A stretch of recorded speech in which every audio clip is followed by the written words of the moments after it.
মা কারোর বউ। তো স্বাভাবিকভাবে আমার সময়টা এখন অনেকটা ভাগে ভাগ হয়ে গেছে। এই সময়টা আমি কিভাবে মেনটেন করলাম, কিভাবে কি হ্যান্ডেল করলাম, কিভাবে নিজেকে ম্যানেজ করলাম, প্লাস নিজেকে কিভাবে ভালো রাখলাম। Hey guys, welcome back to my channel Desi queen Panchu. আজকের নতুন ভিডিওতে সবাইকে অনেক অনেক ওয়েলকাম, অনেক অনেক ভালোবাসা। আশা করি যে যেখান থেকে ভিডিওটা দেখছেন সবাই খুব ভালো আছেন এবং সুস্থ আছেন। তো আজকে ভিডিও টাইটেল অ্যান্ড থাম্বনেল দেখে সবাই বুঝতে পেরেছেন ভিডিওটা আসলে কোন বিষয়ে। হ্যাঁ, প্রত্যেকটা মেয়ের জীবনে ঘটে যাওয়া এমন একটা দিন, যেই দিনটা সত্যিকারই বলতে গেলে কেমন যাবে কেমন ধারণা করা যায় না। ঠিক তেমনি আমার দিনটা কেমন যাচ্ছে এই পিরিয়ড টাইমে। আর সত্যি বলতে গেলে ছেলে হওয়ার পর থেকে আমার প্রথম পিরিয়ড। ভাবলাম তোমাদের সাথে একটু শেয়ার করি এই প্রথম পিরিয়ডটা আমি কিভাবে হ্যান্ডেল করছি। মায়েদের প্রত্যেকটা দিন মনে হচ্ছে একটা যুদ্ধের মতো যায়। সত্যি বলতে গেলে প্রত্যেকটা সময় কিভাবে যে যুদ্ধের মতো তারা অতিক্রম করে তা তো বলাই যায় না। আর যারা নতুন মা থাকে তাদের ক্ষেত্রে হ্যান্ডেল করা একটু মুশকিল হয়ে পড়ে। কিন্তু এই প্রথম ছেলে হওয়ার পর থেকে আমার প্রথম পিরিয়ড আমি কিভাবে হ্যান্ডেল করছি সেটাই তোমাদের সাথে শেয়ার করব। তো গুড মর্নিং গাইস। সকাল সকাল উঠে পড়েই আমি প্রথম যেই কাজটা করলাম সেটা হলো প্রেড চেঞ্জ করা। হ্যাঁ, সকালবেলার দিকে প্রচুর ইরিটেশন মনে হয়। সারা রাত্রির প্রেডটা যে থাকে সেটা এতটা ইরিটেট ফিল করে, সত্যিকারই বলতে গেলে সেটা প্রথমে চেঞ্জ না করলে কী যে মুডটা খারাপ হয়ে যায়। তো ছেলেকে প্রথমেই আমার বর কিন্তু, যেহেতু ছেলে অনেক আগেই উঠে পড়েছিল, তার জন্য কিন্তু ওকে বাইরে খেলতে দিয়ে দেওয়া হয়েছিল। আমি একটু লেট করে উঠলাম, ওই যে বললাম ইরিটেশন ফিল হচ্ছিল। তো তাড়াতাড়ি করে পেটে চেঞ্জ করে চলে আসলাম ব্রাশ করে বিস্কিট খেতে। এদিকে দেখুন ছেলে কিন্তু তার বাবার সাথে দিব্যিসে খেলা করছে, তার সাথে খেলাও করছে ওর বাবা, আর সঙ্গে চাও খেয়ে নিচ্ছে। এদিকে আমিও চাটা খেয়ে নিই। সকালবেলার দিকে এই প্রেগনেন্সি হওয়ার পর থেকে কিছু না খেলে মনে হয় কী যে অলস লাগে, কী যে দুর্বল লাগে, আর বলে বোঝাতে পারবো না। এদিকে ছেলে কিন্তু দিব্যিসে খেলা করছে, সেই ফাঁকে আমি আমার নিজেকে পরিপাটি রাখার সঙ্গে সঙ্গে যদি ঘরও যদি পরিপাটি থাকে তাহলে কিন্তু মনটা বেশ ভালো লাগে। আর বিশেষ করে ক্ষেত্রে এই পিরিয়ড টাইমে কী যে ইরিটেশন ফিল হয়, কিছু দেখলে, কিছু খাওয়ার এটা ওটা ভালো মন্দ যদি না হয় তাহলে প্রচুর ইরিটেশন ফিল হয়। তার জন্য কিন্তু আমার ঘরের প্রথম সৌন্দর্য যেটা হলো বিছানা, যেখানে আমি উঠা বসা থাকা সব কিছুই করে থাকি, প্রথমে গিয়ে সেখানেই ঠাই দিই। তো সেটাই যদি ক্লিন না থাকে তাহলে কিন্তু মনটা প্রচুর খারাপ লাগে। তার জন্যই প্রথম যে কাজটা করলাম সেটা হলো সেখানে বিছানা ক্লিন করে তারপরেই ছেলেকে ভালো করে খাইয়ে দাইয়ে ঘুমিয়ে তাকে মালিশও করা হয়ে গেছে, সঙ্গে নিজেকেও একটু পরিপাটি করে নিচ্ছি। সকাল সকাল পারলে তোমরা বলতেই পারো যে আমি স্নান করলাম না কেন। হ্যাঁ, কারণ ছেলে হয়েছে, আর ছেলে হওয়ার পর থেকে আমি এখন স্নান টান করি না। সকালে স্নান টান করলে তার সর্দি কিন্তু চেপে ধরে বসে। তারপর সকালে প্রথম যে কাজটা সেটা হলো একটু জল খেয়ে নিলাম বেশ করে, কারণ এই টাইমে প্রচুর দুর্বল লাগে। আর এই টাইমে যদি জল যদি ঠিক মতো না হয়, আর যে হারে গরম পড়েছে, এই প্রচণ্ড গরমে যদি জল ঠিক মতো না যায় তাহলে কিন্তু পিরিয়ড টাইমে আরও দুর্বল লাগে। প্রচণ্ড গরমের মধ্যে যদি পিরিয়ড হয় তাহলে কিন্তু ইরিটেশন ফিলটা আরও বেড়ে যায়। তার জন্য নিজেকে পরিপাটি করার পরে চলে আসলাম রান্নাঘরে। তোমাদেরকে দেখিয়ে দিচ্ছি আজ কী রান্না হয়েছে। মানে সকালবেলার দিকে আমাদের ব্রেকফাস্ট হিসাবে এদিকে শাক হয়েছে, যেটা টক দিয়ে টমেটো দিয়ে সুন্দর করে, আর এদিকে রুটি। আমি রুটি খাবো কিন্তু শাক খাবো না, যেহেতু ছেলের পায়খানা হয়ে যাবে, তাই শাক খাওয়া আমার বারণ। চলে আসলাম ছাদে। হাজার আমার পিরিয়ড থাকুক, হাজার শরীর খারাপ থাকুক, কিন্তু প্রত্যেকটা মেয়েদের নিজস্ব কাজ কিন্তু করতেই হবে। আর এখন আমি কারো বৌমা, কারো বউ, কারো মা, তা আমার দায়িত্ব কিন্তু অনেকটা বেড়ে গেছে। এই পিরিয়ড টাইম যতই থাকুক না কেন আমাকে কিন্তু সমস্ত কাজগুলো ঠিক টাইমের মধ্যেই করতে হবে, না হলে ছেলে যদি উঠে যায় ঘুম থেকে তাহলে কিন্তু বড্ড ঝামেলায় পড়ে যাব। এদিকে দেখুন ছেলে কিন্তু দিব্যিসে ঘুমোচ্ছে, সেই ফাঁকে আমি আমার কিন্তু বাকি কাজগুলো করছি।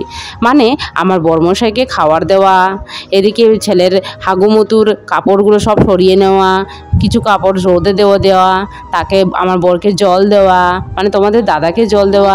এদিকে দেখুন সব কিছু করার তালে তালেই ছেলে কিন্তু বেশ উঠে পড়েছে। মানে প্রত্যেকটা মেয়ে আমি বলবো যাকে বলে জীবনটা প্রতিদিনের যুদ্ধের মতোই কাটে। দেখুন যেই না আমি ওদিকে কাজ করতে গেলাম সেই কিন্তু দিব্যিসে ঘুমোচ্ছিল, যেই কাজ করে এসে ঘরে ঢুকলাম সে উঠে পড়েছে। চলুন কি আর করা যাবে, তাকে তো আর বেশিক্ষণ ঘুমিয়ে রাখাও যাবে না, তো তারও একটু ইচ্ছা করে খেলাধুলা করা, তাও তাকে আম্মাকে দিয়ে পাঠিয়ে দিলাম খেলা করতে। তাকে খাইয়ে দাইয়ে দিয়েছি বেশ, এদিকে আমি আমার কাজে লেগে পড়েছি। বেশ কয়েকদিন ধরে এই যে কাপড়গুলো যে অগোছালো হবে, মানে নতুন নতুন সমস্ত কাপড়, সাথে ঠান্ডার কয়েকটা সোয়েটারও, সব কিছুই বাইরে রাখা ছিল, আর সেগুলোতে ধুলো মাটি পড়ে পড়ে এতটা নোংরা হয়ে যাচ্ছিল, কিছুদিন গেলে পরেই সেটাকে আবার খাসতে হতো। যাকে সেগুলোকে সমস্তটা বেশ ভালো করে গুছিয়ে টুছিয়ে ব্যাগের মধ্যে ভরে দিয়েছি, আর সেই ব্যাগটা এখন আলমারির ভেতর ঢুকিয়ে দিব, তাহলে কাজটা বেশ কমপ্লিট হয়ে যাবে। আর এই কাজগুলো কিন্তু ফাঁকে ফাঁকে করতে হয় প্রত্যেকটা মেয়েকে, সে পিরিয়ড টাইম থাকুক যেই টাইম থাকুক, সময় পেলেই কাজগুলো করে নিতে হয়। না হলে সেই কাজগুলো যদি একবার পরে থেকে যায় তাহলে ঘরও কিন্তু অগোছালো লাগে দেখতে, আর ঘরের মধ্যে জায়গাও না থাকার কারণে মনটাও কিন্তু প্রচুর অগোছালো লাগে। চলুন, ছেলে যেহেতু বাইরে খেলাধুলা করছে, আমি আর সময় না নিয়ে চলে গেলাম স্নান করতে, সার্ফের কৌটো নিয়ে, আর সঙ্গে এখনকার যে জীবনের সঙ্গী সেটা হলো হুইসপার, মানে আমারটাকে না নিলে এখন একটা পথ চলা আমার মুশকিল। চলুন, স্নান টান করে চলে এসেছি, বেশ মাথাটা বেশ ভিজিয়ে নিয়েছি। অনেকেই বলে আমি কিন্তু শ্যাম্পুও করেছি, অনেকেই বলে যে পিরিয়ড চলাকালীন মাথায় শ্যাম্পু করতে নেই। সত্যি কথা বলতে গেলে এই টাইমেই শ্যাম্পু করা অতিরিক্ত প্রয়োজন আমি মনে করি, কারণ এই টাইমে প্রচুর ওই যে বললাম ইরিটেশন ফিল হয়, সঙ্গে প্রচণ্ড গরমে যে ইরিটেশনটা নিজের মধ্যে আসে, আর সেটাকে ফ্রি করার জন্য প্রথমে কিন্তু মাথা পুরো শরীর বেশ ভালোভাবে জল দিয়ে ক্লিন করা অবশ্যই প্রয়োজন।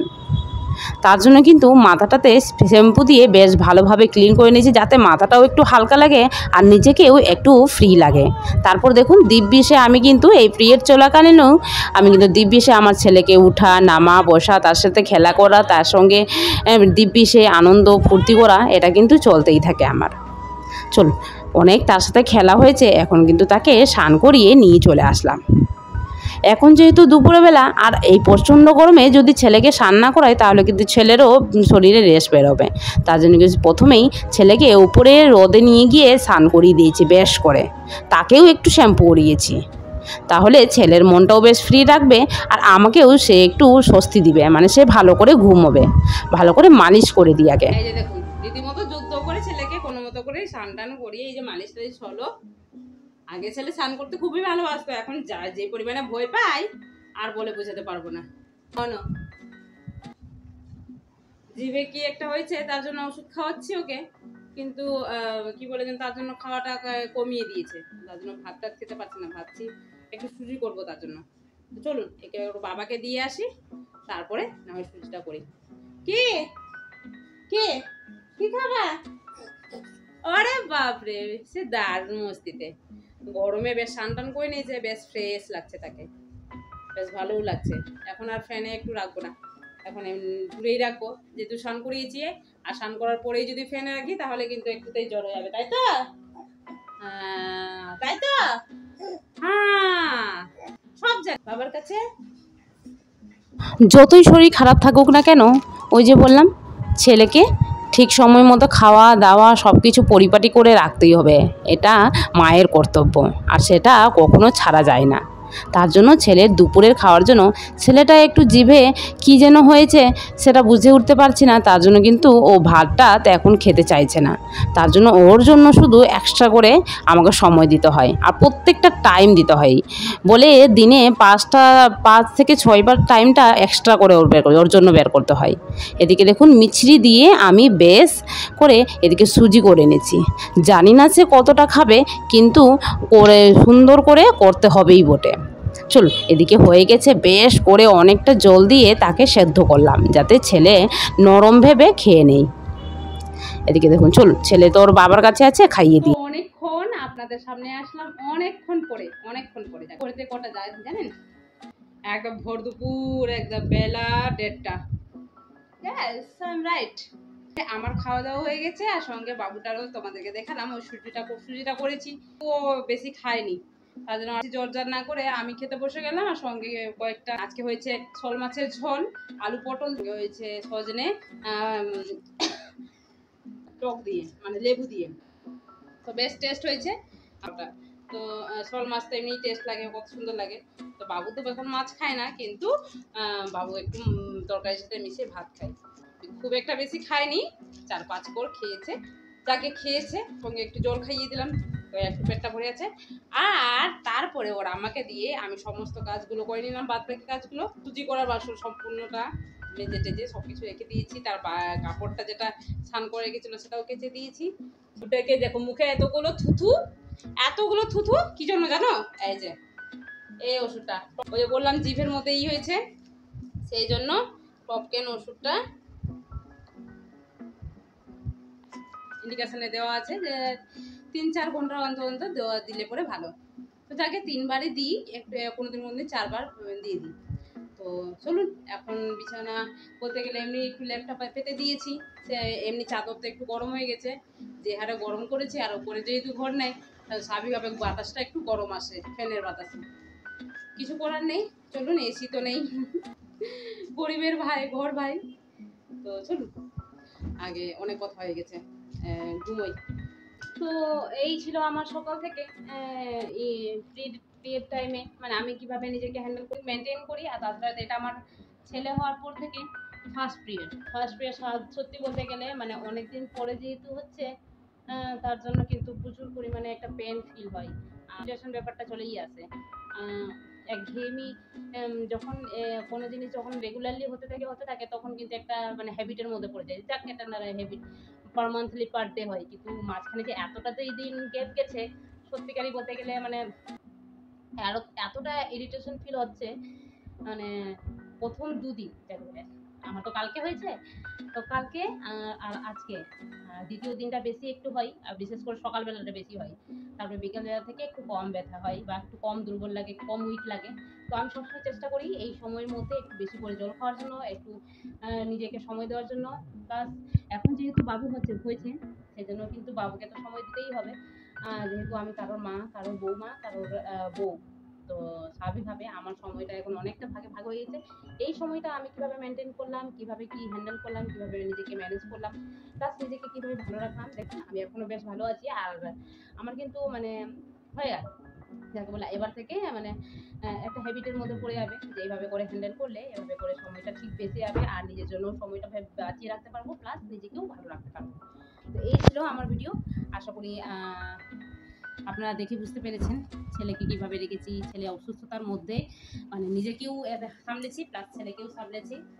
ছেলেকে এমনি ছেড়ে দেয়নি বা ছেলে কাঁদছে নিজে ব্যস্ত থেকে গেছি এমনটা নয়, প্লাস নিজেরও কেয়ার করেছি যাতে নিজেরও কোনো ক্ষতি না হয়। তো এইভাবে করে নিজেকে হ্যান্ডেল করেছি। আশা করি আপনাদের খুব ভালো লেগেছে। তো চলুন আজকের জন্য টাটা। ভালো লাগলে অবশ্যই একটা লাইক, কমেন্ট, শেয়ার করে আমার চ্যানেলটাকে সাবস্ক্রাইব করে নেবেন। পাশে থাকা নোটিফিকেশন বেল আইকনটি অবশ্যই প্রেস করবেন, যাতে যে কোনো ভিডিও নোটিফিকেশন আপনার কাছে ফার্স্ট যায়। চলুন টাটা, দেখা হবে আরেকটি নতুন ব্লগে। আজকের জন্য টাটা, ভালো থাকবেন, সুস্থ থাকবেন। এখন সে প্রায় ঘুমাবে, তো চলুন একে নিয়ে এখন ঘুমিয়ে যায়। আর